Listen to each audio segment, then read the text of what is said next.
It's Monday the 22nd of May. Welcome to Monday Night Crypto.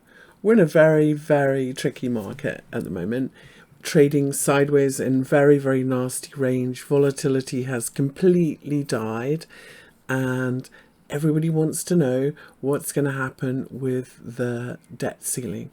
Well, one of the problems with being really old like me is I remember what happened last time there was a real crisis with the debt ceiling, and that was in 2011. And to be honest, the tricky sideways market that we've had this year, I think, is trickier than the sideways market that we had in 2011 and the one we had in 2015. To be honest, there's no range, so much uncertainty, so few people with any conviction is easily as tricky as it was then.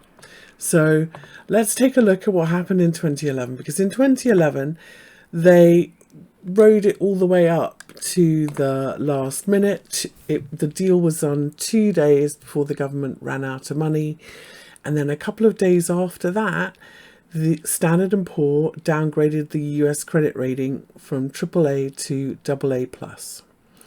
And so did Fitch, I think. Risk assets reacted really negatively. And so after the deal was done, the stock market sold off 19% before we found a bottom and went back up again. So we could see the same scenario here. If they ride it all the way to the wire, if the ratings agency don't like the deal, we still could have a lot of volatility even when the deal gets done. And the other thing is we've got a lot of uncertainty around when the date is that the US is going to run out of money, because up until now a lot of people have been saying the 1st of June. But I think but there are also some people who are saying that there are a lot of tricks that you can use to move money around and print coins and whatever. But they've also had a little bit more tax receipts than they were expecting, and so some people are suggesting that they might not run out of money until August. So that's also some uncertainty. The fact they're not telling us makes me a little bit nervous that and it could actually be the 1st of June, which would be next week. So we're running out of time. And anybody who remembers how it was in 2011 is going to be understandably a little bit nervous. So inevitably, whenever we see a sideways market like this in Bitcoin, it's usually followed by a breakout and a really big move. Now, where are we at the moment? I could count this as 5 waves up and potentially 3 waves back. And my bullish idea is this is wave 1, 2. This is 1 of 3, 2 of 3, and we're about to see a really strong wave 3 of 3 higher. So if the deal gets done and nobody gets downgraded, we could see that. If the deal doesn't get done and the Fed step in and cut interest rates and print money, we could see a big stock market and risk rally with liquidity on that as well. So there are kind of a lot of uncertainty and a lot of things that could happen here for Bitcoin. So where are we? I'm going to put my fibs in from this low to high. We are underneath this 236 fib that was previously support. It's at 27,360. And I'm looking at this in the futures because you can see, whenever you have a gap on the chart that doesn't get filled for a very long time, and this gap, back in June 2022 didn't get filled until March 2023. So when you see that, it becomes support and resistance. It becomes like a window, on the chart. And so that's what we have here. We could also say these lows here, this double bottom, and these lows at the top of the gap are also a kind of really big deal support and resistance level if we mark that in as well. Of course, we don't really have in the spot market, we don't have these gaps because they trade all the time, and I'm not sure that we should lead on them, but they are working pretty interesting as support and resistance. So if we use this 236 fib, you can see that we're underneath that, and the next support then, if we were to head lower, would be 24,985, or basically 25,000, and these highs. What's interesting is if we just look at this wave 1, normally you would, a normal retrace of wave 1 would be 50 or 61.8, and we can see this 25,000 is also 50% of this swing. So we can say that there's a lot of confluence here around 25,000 down to 25,360 if we close underneath 26,740. At the moment when we look at this level, we're kind of sideways at it. I wouldn't, here's our support and resistance level here, and we're kind of washing through it. So next support, if we do another leg lower, potentially, look, we could have done a first swing, a 1, 2, 3 equal here, and then we could have done 1, 2, 3, and we're in a 4, and we've got one more swing lower. I kind of like the idea of that, and that we would be done down here at 25,360. Problem is, when everyone's expecting a big level like 25,000 or 25,360, you very rarely get it, or you get it when everyone's given up. So we'll squeeze higher first and everyone will say, oh, we're going up, we're not going to 25,000, and then we do.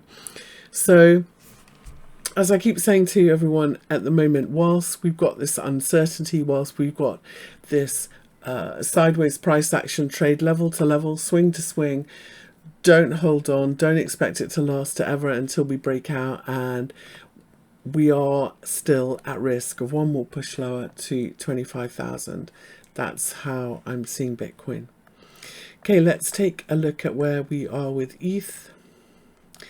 Now, ETH more and more lately seems to, when we have risk off moves, seems to get a bit of a bid. I think it's to do with stable coins. I've seen a lot of news lately. Tether made in the first quarter, I think it was 1.25 billion on their treasury investments, which is insane when you think about it. But because of what's going on with treasuries, I see some signs that they've made announcements they are diversifying, buying some Bitcoin, buying some ETH. So that is quite interesting. At the moment, though, we are still in a very nasty sideways range in ETH. If I put regular candles on and I look at a weekly, just like Bitcoin, we had a pretty much of a nothing doji candle last week. We are underneath the big 236 fib level from the lows. Next support, if we measure it this way, would be 1659, or unless we can recover 1844, 1659. And also, if we are doing this swing as a 1, 2, then potentially a little bit lower at 1609. So 1659, 1609 are the two levels I'm looking at. In terms of daily moving averages, we're pretty bearish here. This looks like a bear flag to me.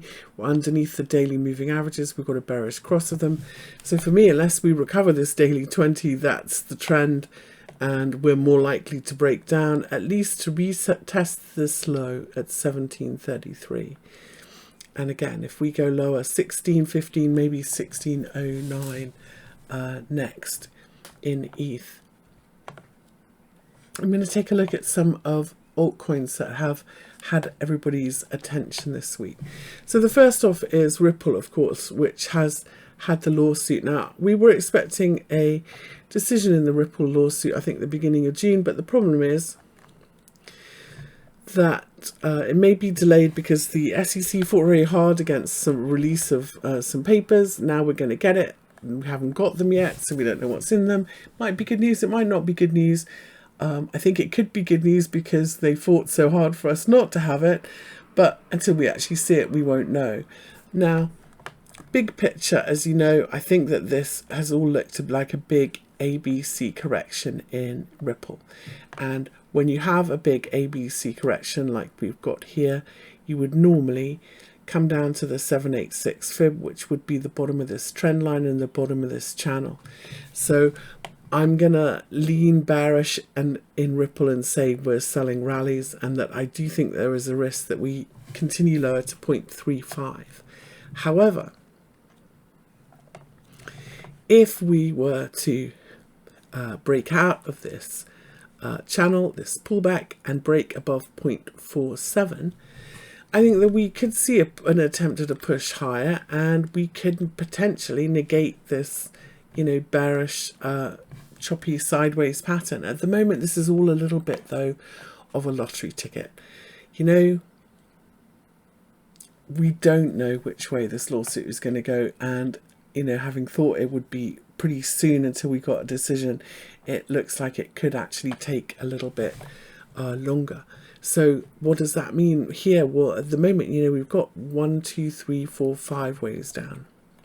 I'm a zigzag girl. I like 3 ways. So I wouldn't be surprised if we saw a pullback and then another leg higher here in Ripple. But in terms of price action, a setup to buy, you know, with so much uncertainty and this lawsuit pending, I feel like if you've got some Ripple and you got it at a good price, it's like holding a lottery ticket waiting to see what's going to happen. But is this a good place to buy? Not quite yet, no, I don't think so. So let's take a look at a 4-hour. If we were to, if this is the bottom, it would be quite cool to see something like an inverted head and shoulders pattern here. And the best ones have a left and right shoulder that are kind of equal. So a small pull, but shallow pullback here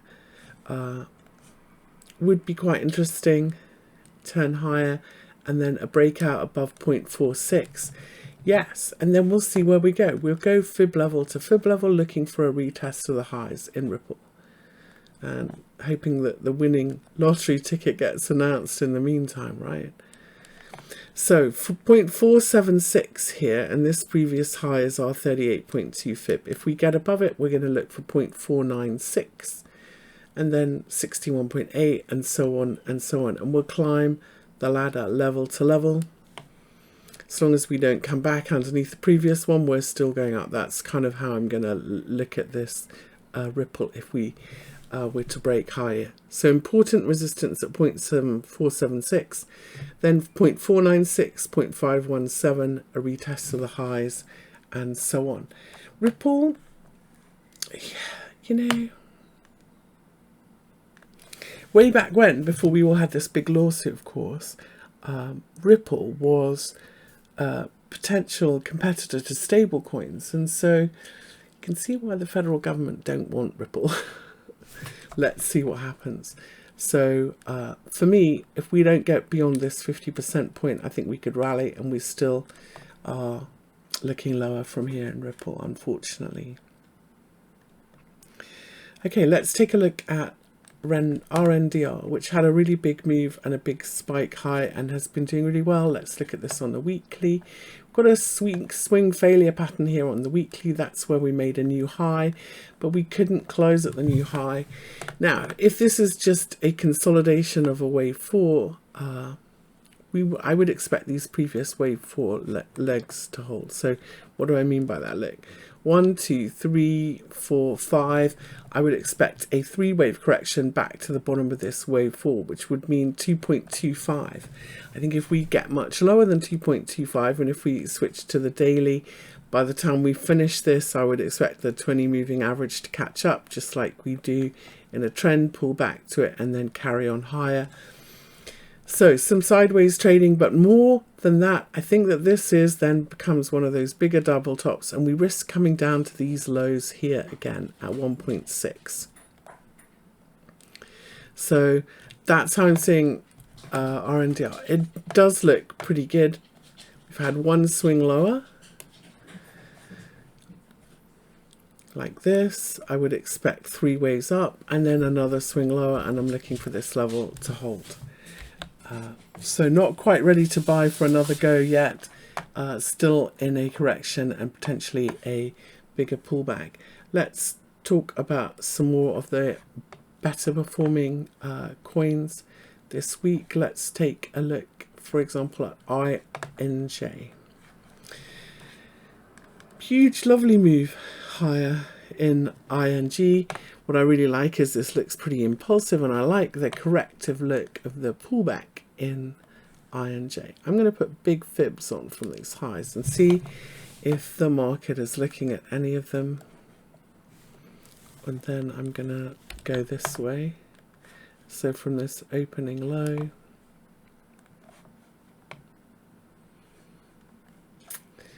yeah, it does look like potentially we could be done with this bounce and we're now into a bigger correction. If I go down to the daily as well, or actually no, stay on the weekly because it's a little bit clearer. So you can see here that this was a higher low. So potentially this is a 1, 2. It looks like we could have 5 waves up, which usually means a bigger correction. And if we were to come back to the bottom of wave 4, because this is a big extended wave 5, we could come all the way back down here, which would be pretty ugly, wouldn't it? So to avoid that, I'm going to put my fibs on from this low. So if our wave 1 is finished, we would normally look for 50% back. That's where we have come back to, I think, not quite. So 5.5. So there is risk here that we do one more push lower and retest these lows at 5.5. So far, it looks like a nice big 3-wave correction, a bounce, you know, a higher low would be a good look, but I don't like how the bearish cross of these moving averages. And usually what happens if you get underneath them and like that and you have this bearish cross, to stay bullish you kind of need, it usually means a retest of the lows, and then when you do this the next time these moving averages will cross the other way, more bullish again, and when you rally again they're looking good. So I'm going to say let's hold fire in INJ, even though we've had a really good strong week last week. And let's see where this pullback comes to. And I wouldn't be surprised if we retest the lows or do quite a big pullback, and quite a big pullback, you know, at least 50%. Now, underneath 6.5, I'm going to say let's look for 6 and potentially a retest of the lows. These daily moving averages are still bearish, and so they still make me a little bit nervous in ING that we have got further to fall. I think it's all corrective. It's bullish correction. You know, we've pulled back to this 50%. We bounce to this 50%. We pull back 50%. We're doing that coiling up, waiting for a breakout. And so this is one of the ones that, you know, if crypto recovers, if we get through this debt ceiling nonsense, INJ does look pretty good to go higher. But I would like to see a deep pullback and turn these moving averages the right way around before I get excited in INJ. Okay, let's take a look at Mask, which has had a lot of attention this week. I'm not such a big fan, whereas I really do like INJ. I think it's bullish consolidation. Big picture, when I zoom out and I look at this rally that we've had in Mask from the all-time highs in November 2021, it looks unfortunately like an equal 3-wave correction that failed at the 236 fib. Important trend resistance in these highs. And when you see that, the most common retrace, unfortunately, is a 786, which would mean here back down to 2.3. So I'm holding fire on Mask, and I unfortunately, even though we've just had a really big bounce week, I think it's a bounce and a downtrend, and I'm not convinced that this is a bottom yet. When I look at these daily moving averages, again, we're the wrong way round.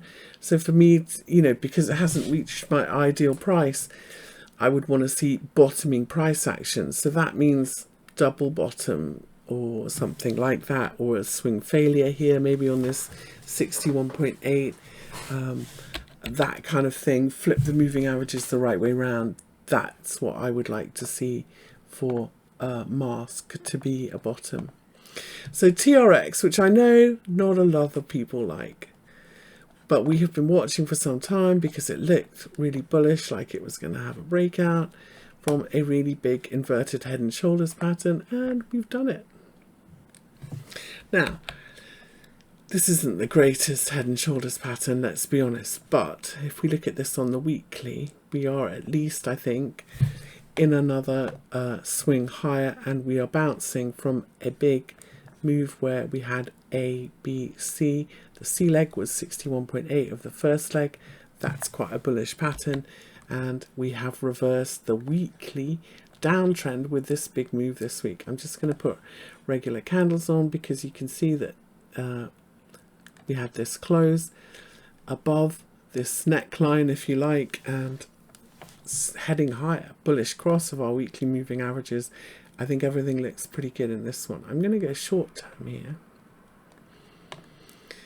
and say 50% of this swing for my next target would be 0.087, and I think that that's where we're headed, and I think 0.077 should be support. And 0.077 is last week's high and this big 38.2 fib level. So that's what we've broken above today. If we are going to keep going higher, we're going to look for 0.077 to hold as support. And so here on the hourly, you can see we've already found support from it once. I wouldn't be surprised if we come back and retest it. That's where key trend support is for me, and if we hold above it, I'm looking on the upside for 0.087 next in TRX. Another one that's got a lot of attention and is looking really bullish is CFX. Let's look at this on the weekly, because again, this is lovely weekly bottoming bullish cross of the weekly moving averages, pulled back, found support. We are going up pretty nicely. Pulled all the way back to the weekly moving averages after a nice correction. Are we turning up again? That's the key question. I think that we might be. I'm just going to put this back. So here's our correction. Fibs on, you can see that we got above the 2-3. These fib levels are working really well in CFX. So initially this 236 fib level at 0.028 was resistance, then when we got above it and came back to it, it was support, double bottom, and now we've got this 38.2 fib as our next support and resistance level at 0.3265.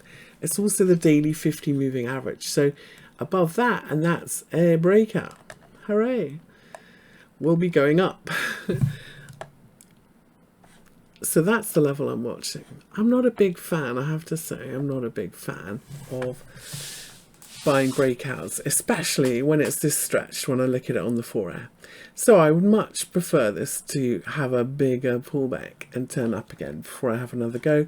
And I wouldn't be surprised if we come back and do a bigger. Look, 5 waves up here. We might end up doing a bigger 3-wave correction here and retest this.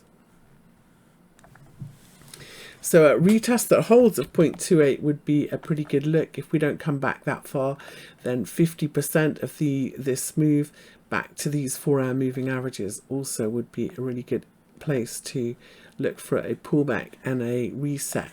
Anytime you see on a shorter time frame 3 waves back, look for it to turn up again. But this has got a really good look. So when we buy this pullback, our first target is going to be a retest of this highs and 0.3265, and then we're going to be looking for it to break and be support, and then we're going to look for 0.357, the 50%, and then higher, and hopefully new upswing for CFX US dollar.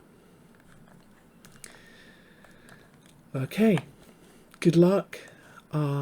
Send me a message if there's any exciting coin that you would like me to cover.